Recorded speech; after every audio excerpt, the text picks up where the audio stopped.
Yang saya hormati dan yang saya muliakan Bapak Kepala Desa.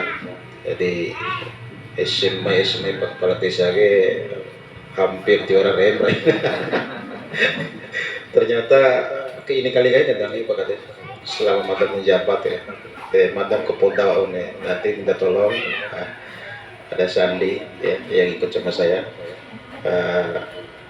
Kemarin permintaan di Desa Barat. Sebenarnya di Desa Barat ada sedang pembangunan jalan di Fompongi ya. Mada kemarin berjanji di masyarakat itu membangun lapen. Sekarang sedang dibangun dari aspirasi Mada. Alhamdulillah sepanjang kurang lebih kilo ya menanda. Nah, alhamdulillah setidaknya Mada menunaikan janji karena pada datang pas pemilihan deh tahun sore deh kayak Mada saat itu Mada tilu aku memberikan apa-apa tilu aku cola suara tilu kau Mada hanya punya janji tapi itu mau Mada jadi membalikin Mada dalam rangka menunaikan itu masyarakat menyampaikan aspirasi lapen Mada bangun. Alhamdulillah tahun ini sedang jalan dan sedang proses pembangunan khusus dari sekian puluh desa di Dapil Mada. Alhamdulillah Bara sudah mendapat duluan. Dan untuk hari ini karena ini kali ini dangi pel desa Mada mungkin Bismillah mengalokasikan aspirasi nanti tidak banyak dulu Pak Kades, tapi nanti hibah dari Mada itu mungkin sebagai stimulan dulu, sebagai stimulan 25 juta untuk masjid nanti. Dengan harapan nanti stimulan dari Mada itu akan banyak dan warasya Rujikim Kento panjang umur sehat. Insya Allah Mada adalah bagian dari keluarga besar Desa Bara ya. Karena saya coret Mada kan gitu gede jadi sama pelawak Mada gitu tak kayak Kades sering Mada main ke sini walaupun mungkin tidak bisa ketemu langsung itu dos semua. Iya saya madam paling saya Pak Wahidin itu saya kak Mata waraku 5 tahun tahawan deh Mata yang terakhir yang keenam kebetulan Mata juga alumni pesantren jadi begitu selesai sekolah SMP itu satu kelas lawan Pak Bupati dan Mata dulu di SMP 1 sama Pak Kadir Jelan itu kelas 1D sampai 3D gitu. Kemudian singgahin kena deh detupa dahusu dempeang segala macam ternyata sekolah itu kelima luar tadi ternyata dari Bupati barang dari DPR bahkan barang dari situ. Nah Bapak Ibu yang Mada hormati wabil khusus Ketua Yayasan Adinda Muhasyir. Jadi ini bukan pertama kali saya mengenal, bukan ini, tapi memang Muhasyir ini sejak mahasiswa sudah Mada kader lewat pergerakan mahasiswa Islam Indonesia. Karena Mada juga didikan dari organisasi itu di Mataram, bahkan tahun 2001 sempat menjadi ketua umumnya di Mataram. Nah, kemudian ekspansi ke Dompu 2004 sampai 2008 Muhasyir ikut kaderisasi. Artinya perkenalan, pengetahuan, persahabatan dengan Mada Adinda ini bukan hanya sebagai orang yang kenal lalu pergi, tapi ibarat adik kakak. Karena persahabatan kami di organisasi itu, kekerabatan itu adalah bagian dari nilai-nilai yang dibangun. Ada visi yang sama, ada gagasan yang sama, ada cita-cita yang sama yang diperjuangkan, walaupun pada ruang yang berbeda. Pak Muhasyir saat lagi ketua yayasan Mada di DPR, ujungnya adalah masya oleh ummah, kemaslahatan masyarakat. Boleh jadi tukang batu, boleh jadi tukang sapu, boleh jadi marbot, boleh jadi guru, boleh jadi DPR, bupati. Dalam organisasi itu kami diajarkan masya oleh ummah, kemaslahatan masyarakat, apapun positioning itu. Jadi Adinda Muhasyir, saya berbangga dan terima kasih. Saya bangga sebenarnya dengan Adinda ini, dengan kemampuan yang ada tapi sudah mampu membuat hal seperti ini. Saya sendiri sebagai anggota DPR belum mampu untuk bisa berbuat banyak. Cita-cita saya memang ingin ada sejenis ini gitu. Tapi biarlah adik-adik yang bergerak, saya akan support gitu. Termasuk Adinda saya Syarif juga ini adalah walaupun beliau ini pengawas mantan kemarin sempat kepala sekolah SMP, bahkan ya sempat ketemu saya dulu di kampus juga. Ya termasuk mata kader juga ini juga kampus kader langsung dan dulu zaman mahasiswanya nakal lah ya, suka demo deh. Tapi alhamdulillah itu adalah dinamika dan perjalanan hidup. membentuk karakter pribadi-pribadi yang kalau di organisasi itu ya pribadi yang takwa dan kemudian berdampak bagi dalam membangun hablum minannas hablum minallah. Jadi Pak Syarif ini sekarang sebagai pengawas juga sebagai ketua LTNU ya. Jadi lembaga media Nahdlatul Ulama. Sekarang juga sedang menggagas sebuah yayasan Salama ya. Tahu kepanjangan? Sahabat untuk keselamatan dan kemakmuran bersama. Luar biasa. Dari nama aja mimpi besar untuk perbaikan orang dekatnya, keluarga, masyarakat, bahkan Dompu, bahkan NTB dan Indonesia ke depan. Amin. Amin ya rabbal alamin. Sahabat saya juga ada Pak Bashir. Pak Bashir ini di kampus senior saya. Beliau ini mantan komandan Medua, itu waras tentara hari beliau. Tapi saat ini beliau adalah ketua Pergunu Persatuan Guru Nahdlatul Ulama di Kabupaten Dompu. Dan sekarang aktif di guru pengajar di Madrasah Aliyah Negeri. Ya, cakep. Kemarin sudah ikut cakep dan itu adalah tiket untuk jadi kepala sekolah. Doakan ya, amin, amin ya Allah. Segenap sivitas akademik ya di Yayasan Al-Fat ada kepala sekolah SMP Islam ya, SMPT, dan ada juga dari pemerintahan desa, dan ada ibu bapak guru yang Mada hormati, wali murid, dan segenap kita semua yang kesempatan sore hari ini. Tentu pada kesempatan ini Mada ingin menyampaikan rasa syukur dan rasa hormat Mada atas kesempatan waktu 9 kita doh bisa silaturahim di kesempatan sore hari ini. Ada beberapa hal yang Mada akan sampaikan. Setidaknya tadi Adinda Muhasir sudah menyampaikan sekitar seminggu yang lalu Mada dipilih sebagai ketua Bapemperda. Jadi di DPR itu ada beberapa lembaga, ada beberapa unsur pimpinan yang sebenarnya berpeluang untuk mendorong mimpi-mimpi, visi-visi kita itu bisa dijalankan secara langsung. Jadi kalau martabatnya anggota DPR provinsi itu 65 orang, yang jadi ketua-ketua bidang atau ketua-ketua alat kelengkapan dewan itu hanya 7 orang, selain ketua dan wakil ketua. Alhamdulillah Mada mendapat kesempatan itu. Semoga ini menjadi amanah. Amanah artinya tentu apa yang menjadi aspirasi, harapan tadi Mada dorong sebagai sebuah peraturan. Ketika peraturannya ada, maka itu kewajiban bagi pemerintah untuk menjalankannya. Dalam hal ini eksekutif maupun seluruh masyarakat. Nah, di NTB 3 tahun masa periode Mada jadi DPR sekarang ini hampir ada 10 perda yang sudah diproduk. Jadi penting Mada sampaikan perda-perda apa saja yang itu bagaimana urgensinya untuk perkembangan NTB ke depan. Kebetulan Mada terpilih menjadi ketua pansus, ketua panitia khusus pembuatan perda itu 3 kali. Jadi ada badannya, ada pansusnya, kerja-kerja DPR itu. Tidak mudah untuk menjadi itu, karena harus dipilih oleh lintas partai, lintas kabupaten, dan lintas golongan. Alhamdulillah selama 3 tahun Mada tetap diberi kepercayaan untuk memimpin 3 perda.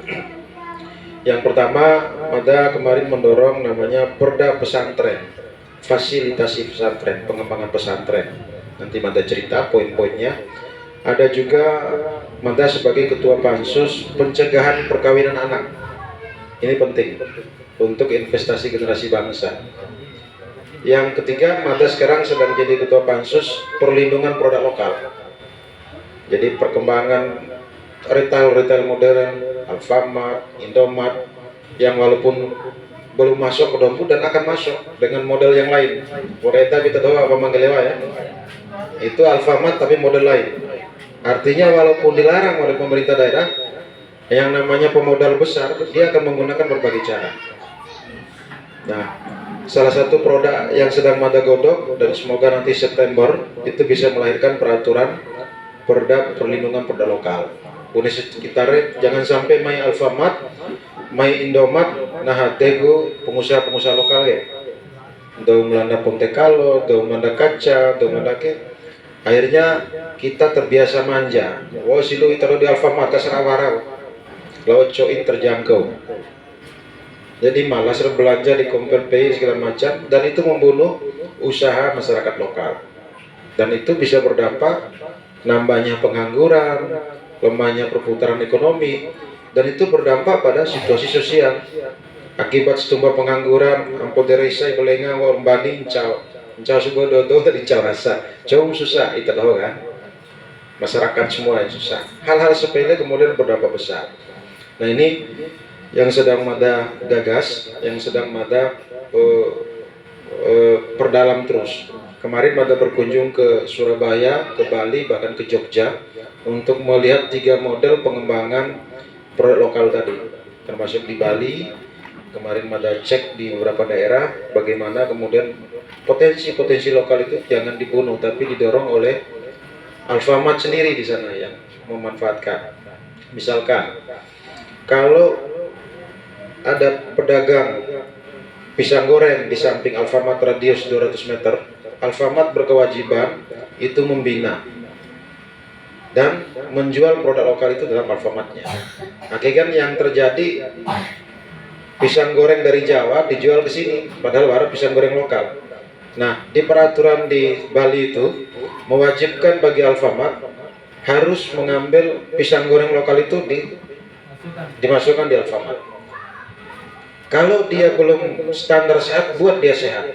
Kalau dia belum standar kemasannya, buat dia punya kemasan. Kalau dia itu belum standar keterampilannya, buat keterampilan.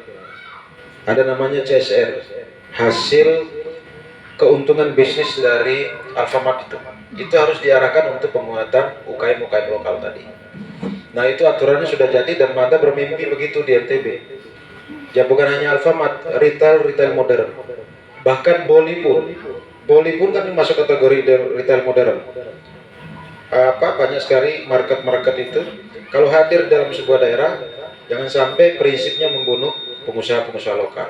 Harusnya bisa bersinergi, bisa membesarkan dan bisa jalan bersama-sama. Yang terjadi hari ini di Lombok, hampir semua pengusaha-pengusaha lokal itu kolab.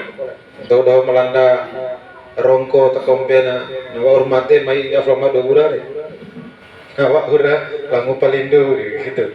Jadi jangan sampai ini terjadi. Nah di NTB ada 2 daerah yang belum menerima Alfamart dan Indomaret itu, Lombok Utara dan Dompu.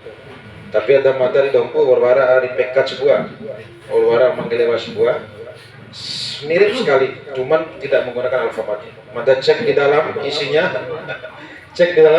yaitu produk Alfamart semua. Bahkan mobil dari luar itu mobil yang memang produk Alfamart. Mada cek juga ketemu di Pekat kemarin di Kedindi. Loh, kok ada Alfamart? Bukan nama Alfamart namanya, tapi semua Golden Mart. Nah ini salah satu yang Mada perlu sampaikan. Nah Mada ingin tarik bahwa fungsi DPR itu ada 3, yaitu fungsi legislasi, fungsi penganggaran, dan fungsi kemitraan dengan pemerintah. Mada selain sebagai anggota DPR di badan pembuat peraturan daerah tadi, juga di Komisi 2. Komisi 2 itu mitranya adalah ekonomi. Jadi kepala dinas yang selalu koordinasi di Mada dalam seminggu itu kepala dinas peternakan, kepala dinas pertanian, kepala dinas perikanan, penanaman modal, termasuk urusan tambang ini. Nanti Mada sampaikan update-nya seperti apa tambang ini. Kemudian pariwisata, ada 10 kepala dinas yang selalu ketika Mada mendapat laporan dari masyarakat, Mada bisa panggil kapanpun sebagai anggota DPR mempertanyakan perkembangan pembangunannya. Nah, dari 3 fungsi tadi, fungsi legislasi, fungsi penganggaran, dan fungsi kemitraan di komisi. Fungsi penganggaran boleh nggak Pak Kades ini deh. Jadi aspirasi ini Mada bisa dorong sebagai sebuah pembangunan. Jadi ada 2 pola, bisa dorong program regional dengan mitra di Komisi 2 tadi, bisa juga menggunakan aspirasi Mada. Kenapa Mada berani menyatakan Mada mengarahkan aspirasi 25 juta untuk pembangunan masif di Barat? Karena setiap anggota DPR dari tingkat kabupaten, provinsi maupun pusat memiliki namanya POKIR, pokok-pokok pikiran, aspirasi. Setiap anggota DPR dibekali, kalau Mada di provinsi dibekali 3 miliar. 3 miliar itu untuk membangun program-program di dapilnya. Itu waras untuk Irongan ya, karena Mada di 32 kecamatan, sekian puluh desa, dan 3 kabupaten kota. Jadi mangga stoi-stoi Pak Kades. Setidaknya Mada ada dan hadir sebagai keluarga besar di Bara ini. Mada juga ingin ikut ambil bagian sebagai anggota DPR Provinsi mensupport ruang-ruang ibadah tadi. Jadi Mada permohonan maklum di 9 Beki. Harapan Mada sih sebenarnya ingin banyak berbuat, tapi ada keterbatasan juga. Nah, Mada membuat program-program itu lebih kepada program bagaimana kecil tapi berdampak, vital. Nah, ini ada programnya Pak Muhasir inkubasi yang mendorong rumah ekonomi ya untuk masyarakat ya, warung sembako yang ada di sini. Nah, kalau Mada tidak bisa menggunakan aspirasi, Mada menggunakan link lain gitu. Artinya Mada punya teman di Kanwil, Mada punya teman di kementerian, insya Allah bisa sambungkan.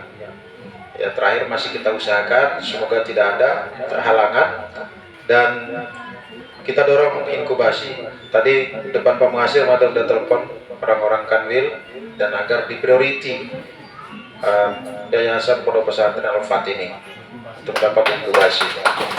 Tapi yang terakhir yang apa? Esok kan yang operasional BOP itu kalau Mada kemarin sudah centang Al-Fat itu sudah masuk BOP-nya. Kemarin yang inkubasi, insya Allah Mada udah bilang tadi, semoga harus didapatkan segera inkubasinya. Bapak Ibu yang Mada hormati, sekali lagi Mada berkomitmen karena Muhasir ini kan hanya nelpon saja kalau Mada nelpon. Kadang-kadang nggak diangkat, kadang-kadang marah dia. Karena Mada kayak saya kamu boleh marah Muhasir karena saya adik ya. Lamaru di rumah, lamaru di rumah, Ketua Pergunung. Karena ke rumah Mada di Mataram tuh siapa saja silakan datang, boleh nginap, asal nyaman aja. Mada terbuka aja, siapapun selama Dompu Mojo silakan datang ke rumah Mada. Kalau tidak ada penginapan boleh nginap. Termasuk Adinda Mada Muhasir sudah nginap. Ya, nginap pola Mada dinuntuin. Keronggan. Alhamdulillah, semoga tidak ada halangan. Mada sih berkeinginan Pak Kades ada intervensi Mada di sini dalam bentuk bangunan, mebeler atau apa nanti yang semoga Mada bisa prioritaskan untuk madrasah di sini dan pondok pesantren di sini. Dan kalau tidak menggunakan pokir, mungkin Mada menggunakan jalur-jalur lain. Setidaknya komitmen itu harus dibangun. Kalau itu aku wali asal Muhasir kan kilo maru Mada biasanya. Nah, yang ingin Mada sampaikan pada kesempatan ini, Mada adalah inisiator perda fasilitasi pengembangan pesantren. Dengan perda yang sudah Mada ketok di DPR Provinsi sudah disahkan. Substansinya adalah kalau dulu pesantren itu tidak bisa dibantu oleh pemerintah, paling hanya dikasih hibah, bisa diganti 10 juta tahun ini, tahun depan nggak boleh lagi, harus ada jeda setahun. Tahun depan lagi, kalaupun bisa dapat, kalau Bapak Ibu punya jaringan politik, jadi bantu. Kalau Pak Muhasir tidak dikenal bupati, dianggap nanti dulu kan gitu kan. Atau tidak dikenal dengan kepala dinas tertentu. Itu kan soal akses jaringan. Nah, dengan perda pesantren yang sudah diketok kemarin, maka pemerintah provinsi, ini di level provinsi ya, berkewajiban mengalokasikan anggaran sekarang untuk pesantren, baik dari aspek kesejahteraan guru maupun pembangunan infrastrukturnya. Kalau dulu bantuan 10 juta itu harus datang dan lobby kepada gubernur. Kalau ente ndak organisasi warna tertentu ndak bakal dibantu, Pak. Sekarang dengan lahirnya perda ini yang sudah diketok 2 Februari 2022 kemarin, dan sekarang saya sedang desak gubernur agar melahirkan pergubnya, peraturan gubernurnya. Karena perda itu kalau nggak ada pergubnya nggak bisa jalan. Tapi perda itu wajib dibuatkan pergubnya. Kalau tidak, DPR akan menggunakan hak-hak politiknya. Kemudian sehingga harus mulai asal modal sebagai DPR bisa kontrol, bisa meeting, bahkan bisa kita menggunakan hak interpelasi sampai menegur gubernur tidak menjalankan kewajibannya. Terakhir Mada sudah ketemu gubernur, Pak Gubernur, tolong segera buat pergubnya. Karena Bapak juga kalau membuat pergub terhadap perda pesantren ini, Bapak mau nyalon lagi jadi, saya bilang gitu. Karena membantu pesantren. Jadi ada alat sah Bapak sekarang membantu pesantren. Kalau kemarin kasih hibah, itu habis pakai.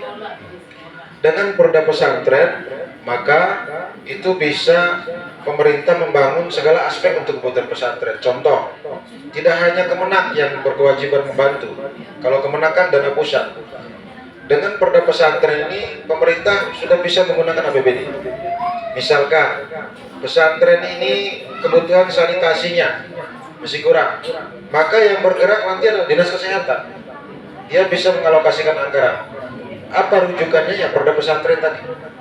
Misalkan Unen Cai tidak ada cai di lagu sekolah, maka Kiprasfil PU wajib bangun jalan untuk akses pesantren tadi.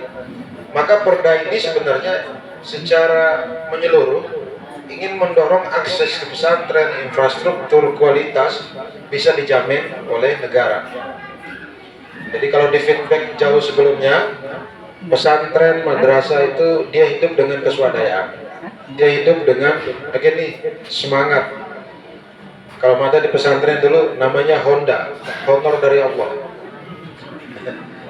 Dia nggak dapat apa-apa, nggak digaji seperti PNS, nggak digaji oleh perusahaan, tapi betul-betul niatnya itu karena Allah Ta'ala dan melahirkan generasi pelanjut untuk mendakwahkan keagamaan. Itu niat yang luar biasa, hebat dan baik untuk dunia dan akhirat. Nah, dari 65 anggota DPR itu ternyata Mata satu-satunya orang pesantren yang membuat itu.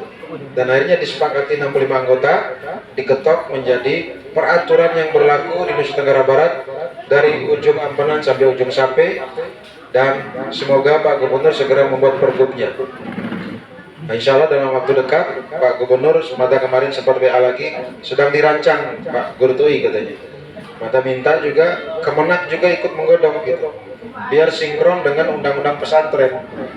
Jadi rujukannya ini undang-undang pesantren, perda pesantren di provinsi, harusnya di daerah juga ada perda pesantren, sehingga APBD di Kabupaten Dompu bisa digunakan. Kalau perda pesantren yang Mata buat di provinsi itu adalah kewenangan provinsi, APBD provinsi yang akan mensupport di daerah-daerah. Nah, kalau mau harusnya nanti juga digodok di Kabupaten Dompu perda pesantren tadi, sehingga alokasi anggaran APBD Dompu bisa teralokasi, bukan hanya posdanya, tapi nanti akses jalan ke pesantren dibangun jalan, asrama kebutuhan untuk ini bisa dibangun lewat situ. Kalau dulu nggak ada, nggak boleh sama sekali, nggak boleh, karena dianggap ini yayasan pesantren urusan vertikal nasional. Dengan perda ini pemerintah bukan hanya boleh tapi wajib, diwajibkan. Kalau dia lalai melaksanakan ini, DPR provinsi akan menggunakan hak-hak politiknya untuk menegur, memberitahukan, bahkan berikan peringatan kepada gubernur, Anda lalai dalam menjalankan kewajiban sebagai gubernur ataupun pemerintah daerah. Nah, saya berharap nanti di Pergunu mungkin atau di Alfat segera gagas, nanti draftnya saya kasih, apa yang ada di provinsi bisa diadopsi. Komunikasi dengan anggota DPR di sini agar segera merumuskan perda pesantren, sehingga pesantren-pesantren di Dompu terbiayai lewat APBD tadi. Bukan hanya bangunan, termasuk kesejahteraan para guru dibunyikan di situ. Nah, ini alat yang paling mudah. Kalau secara politik kita mempunyai kapasitas politik. Beda kalau demo 1000 orang tapi tidak didengar DPR, ya percuma juga. Walaupun satu orang itu bisa merubah hampir puluhan ribu, seperti positioning Mata secara politik sekarang. Nah, Bapak Ibu yang Mata hormati, ini beberapa hal yang Mata perlu sampaikan. Jadi mari sambut perda pesantren itu, dan mari rencanakan pesantren yang di Kabupaten Dompu juga bisa terfasilitasi oleh PPD. Mata mohon doa kepada segenap PKI, semoga pengawalan Mata terhadap Pergub kalau tidak Oktober November nanti selesai, dengan harapan APBD 2023 bisa dijalankan, sudah ada pembiayaan untuk pesantren. Setidaknya 700 pesantren di NTB ini. Mata berharap kepada GUP nanti ya daerah Dompu Bima menjadi prioritas juga, karena di Pulau Lombok itu pesantrennya kemandiriannya sudah bagus-bagus. Kalau pesantren di daerah kita ya tidak Mata sekolah muhasir, aku tidak apa muhasir, ternyata anu jago. Ada juga yang di Pekat sana malah lebih parah tempat belajarnya, punyanya Sofi di Nangakara itu kader juga buat pesantren, tapi dengan semangat keswadayaannya mau mendidik dan melahirkan generasi yang bagus, dia tetap semangat. Ya Mata bilang masih pelan-pelan kita saling bantu, dan biasa kita carikan jalan keluar juga. Bapak Ibu yang Mada hormati, mungkin itu beberapa hal yang Mada perlu sampaikan. Sekali lagi Mada sangat berterima kasih. Setidaknya silaturahim itu adalah nilainya ibadah. Kalaupun tidak dapat apa-apa, hanya bahkan dapat nasi senai kotak. Kalau ini diniatkan ibadah, itu sudah selesai vertikal dengan Allah. Ada bekal lah, kita nggak rugi lah pulang dari sini. Ya, Bapak Ibu yang saya hormati, mungkin itu saja yang bisa Mada sampaikan. Mada sangat berterima kasih kalau ada masukan, usulan, saran, sehingga bisa Mada menjadi bekal untuk merumuskan beberapa hal menjadi kerja-kerja Mada sebagai anggota DPR Provinsi perwakilan daerah Bima Dompu. Demikian, wassalamualaikum warahmatullahi wabarakatuh.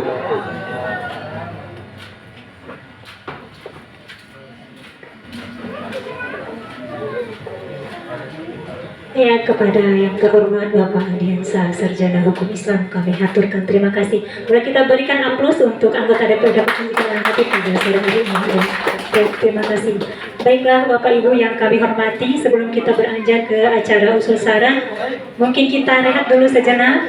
Silakan Ibu Bapak untuk mencicipi kue yang telah disuguhkan oleh pihak panitia. Kita rehat selama 10 menit, mungkin ya. Ya, estafeta Bapak Ibu tengah lalu.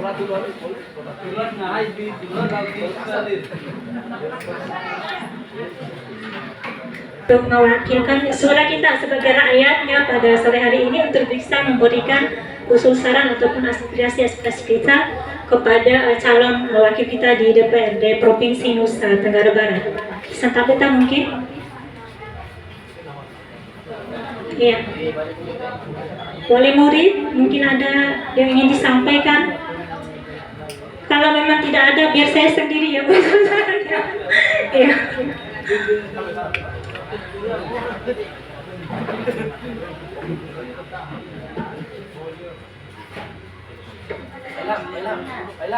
Ya, sudah buat penyampaian itu. Iya.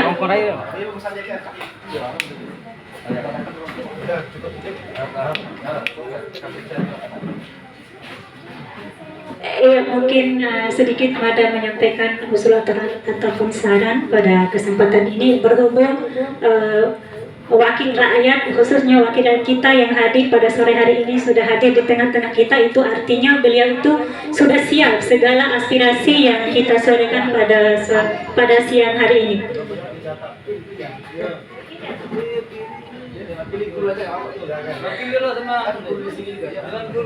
Ya, ada beberapa poin yang ingin Mada usulkan pada kesempatan ini. Poin yang pertama itu adalah berkaitan dengan karena memang ini ada keresahan tersendiri kami sebagai guru honorer ataupun tenaga honorer yang ada di Kabupaten Dompu ini adalah berkaitan bahwa dengan fenomena yang beredar ataupun rumor-rumor yang beredar itu bahwa di tahun 2023 yang akan datang itu tenaga honorer akan dihapus. Ya, itu adalah merupakan keresahan tersendiri bagi kami tenaga honorer itu sendiri. Lalu yang Mada harapkan di sini adalah atau yang Mada ingin dengarkan kepada salah satu wakil rakyat kita yang ada di Provinsi Nusa Tenggara Barat itu adalah bagaimana tanggapan DPRD Provinsi terkait dengan undang-undang ataupun peraturan terkait dengan hal itu, bahwasannya mungkin adalah solusi ataupun perda yang bisa diikat oleh pemerintah DPR Provinsi terkait dengan hal itu dalam rangka mungkin untuk mensejahterakan tenaga honorer yang mungkin sudah mengabdi itu ada yang 20 tahun, 15 tahun berikutnya itu mungkin seperti itu yang perlu dipikirkan oleh pemerintah saat ini. Karena selain dengan itu adalah merupakan ibaratnya rumah kedua bagi tenaga honorer untuk mencari nafkah seperti itu. Lalu poin yang kedua yang ingin Mada sampaikan itu adalah berkaitan dengan kesejahteraan guru TPQ ataupun guru ngaji yang berada di Kabupaten Dompu, karena memang Mada adalah salah satu anggota forum TPQ Kabupaten Dompu yang merintis forum itu yang telah mengumpulkan data-data TPQ Kabupaten Dompu. Nah, itu yang berkaitan dengan hal itu karena memang kendalanya kita di TPQ itu sendiri khususnya untuk guru-guru itu untuk kesejahteraan itu sangat minim. Untuk bisa mendapatkan anggaran mungkin di dana desa itu sangat sulit.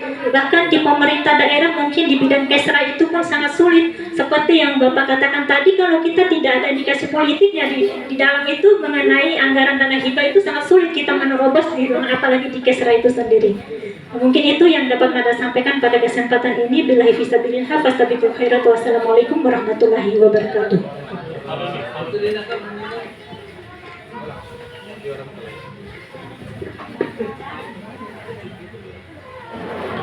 Iya, ini lagi ribut memang kemarin soal itu. Bahkan di provinsi saya pernah diwawancara TVRI itu mungkin hampir 6 bulan yang lalu soal itu. Konsep yang saya sampaikan saat itu adalah hampir seluruh Indonesia tenaga-tenaga honor ini adalah penopang jalannya birokrasi maupun tenaga-tenaga pengajar terutama di bidang pendidikan. Sepotong sistemnya adalah tenaga honor karena negara memang belum mampu mengangkat menjadi ASN ya.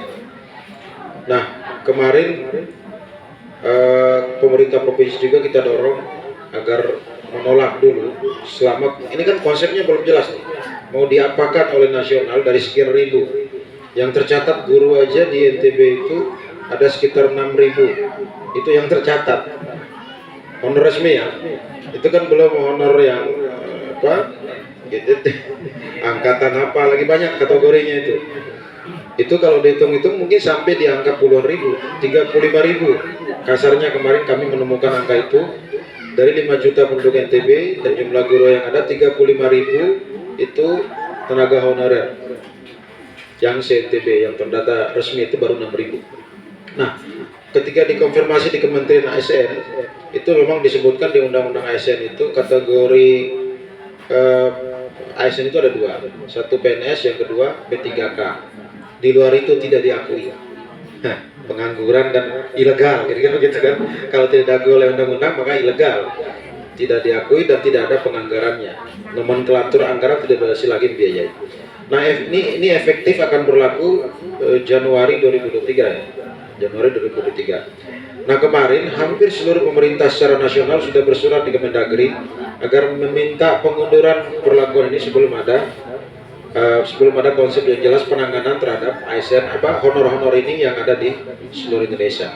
Nah termasuk kemarin saya bersama teman-teman di Komisi 5 ngomong di Gubernur sampaikan ini keresahan-keresahan yang terjadi. Ini bukan hanya impact-nya untuk 1-2 orang, tapi impact-nya itu tadi.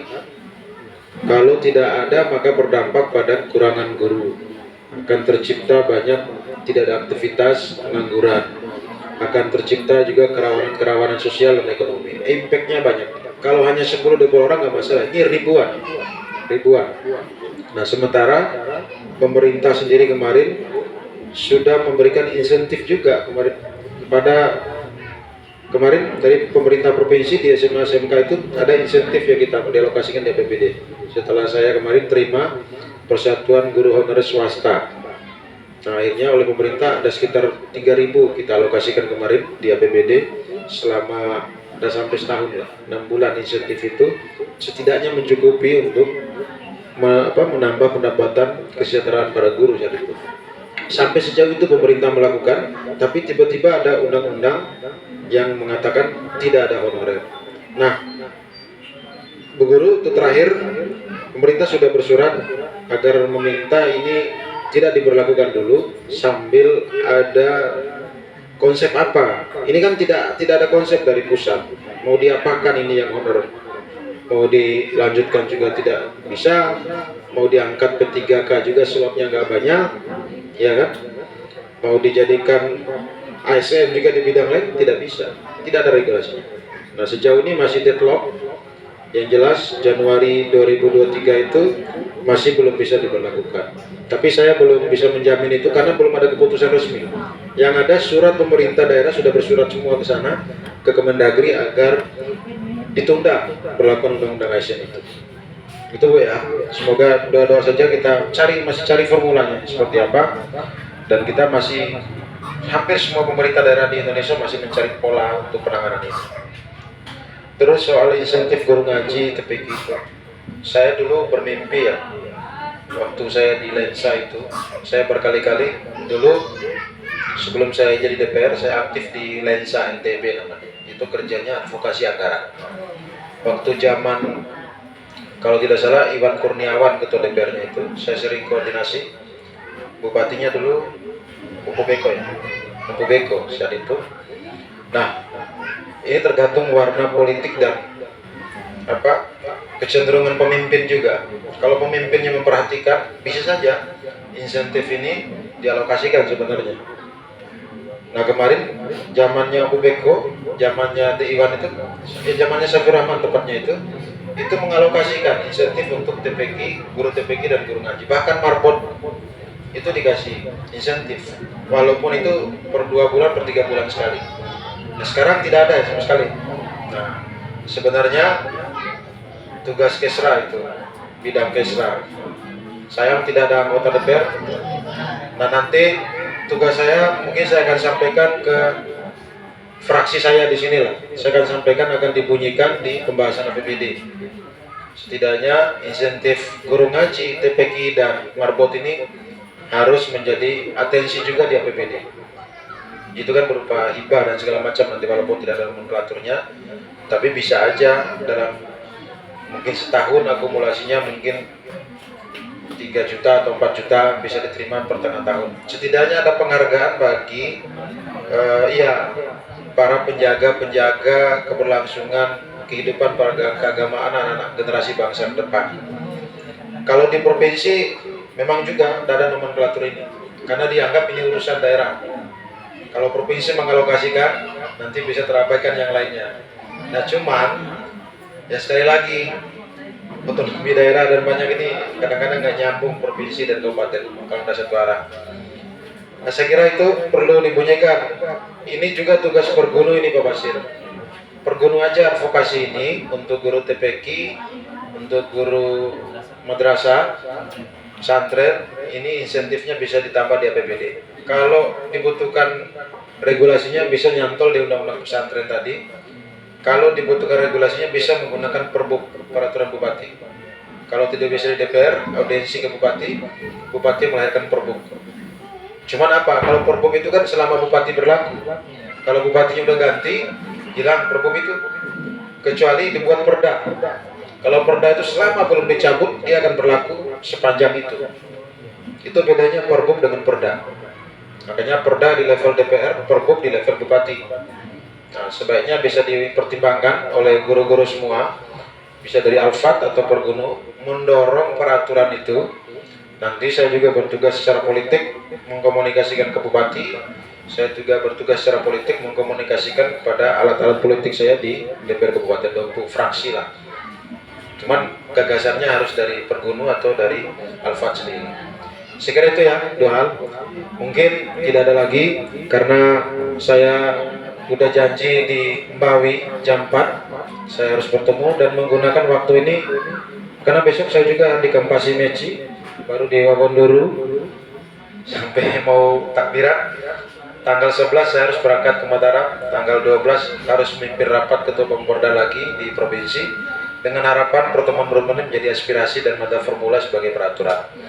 Pada pengucapan sekali lagi permohonan maaf yang setinggi-tingginya, mungkin ada hal yang kurang berkenan baik secara langsung maupun tidak langsung, dan terima kasih yang setinggi-tingginya atas kesempatan, waktu, dan mohon doa semoga Mada tetap diberikan kekuatan, kesehatan, kelancaran dalam menjalankan mandat kita sebagai anggota DPR Provinsi hingga di akhir periode nanti. Demikian, terima kasih. Wassalamualaikum warahmatullahi wabarakatuh.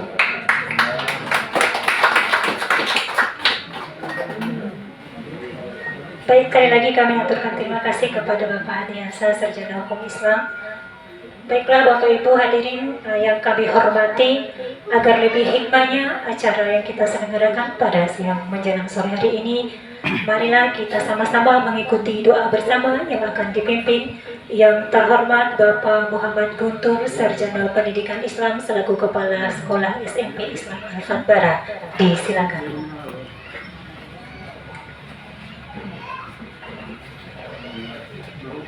Ya, mohon izin Bapak Ketua DPR.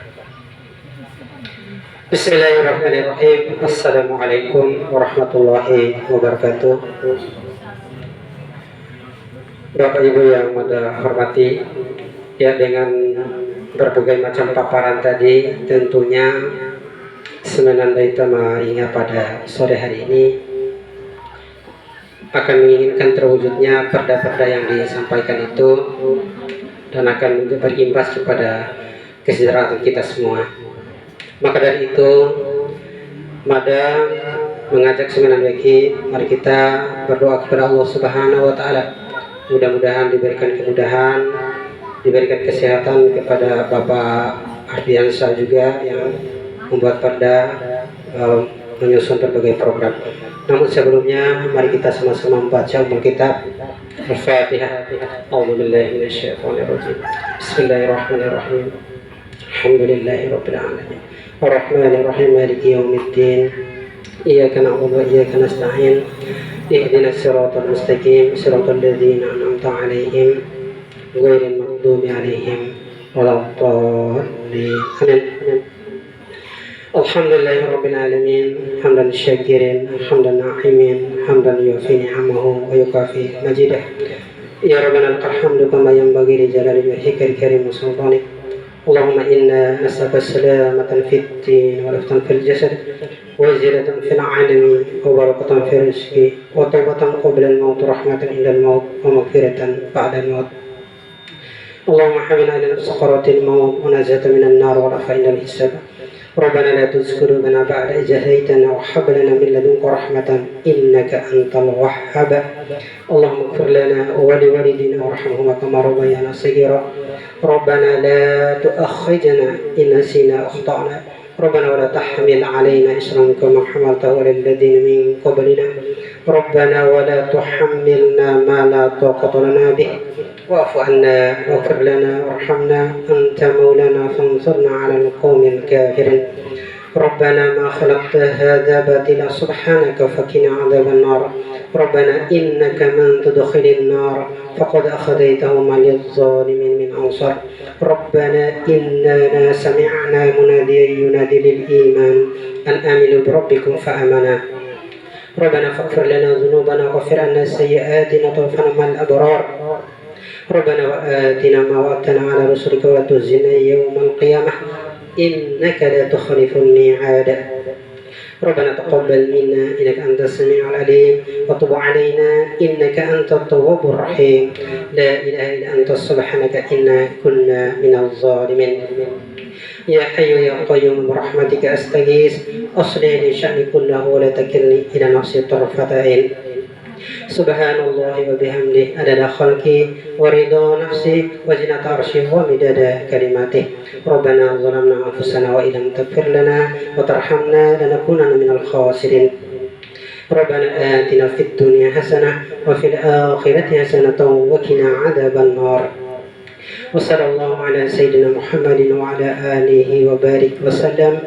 Subhana rabbika rabbil izzati amma yasifun wa salamun alal mursalin walhamdulillahi rabbil alamin.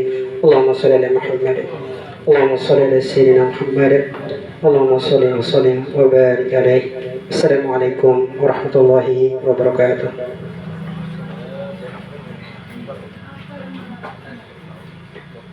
Baiklah Bapak Ibu hadirin yang kami hormati, acara kita pada siang menjelang sore hari ini lebih dan kurang kami mohon maaf. Billahi fisabilil haq fastabiqul khairat. Wassalamualaikum warahmatullahi wabarakatuh. Mungkin ya, bisa dilanjutkan dengan sesi foto bersama. Dimohon kesediaan Bapak Ardiansyah, Sarjana Hukum Islam beserta jajarannya untuk melakukan sesi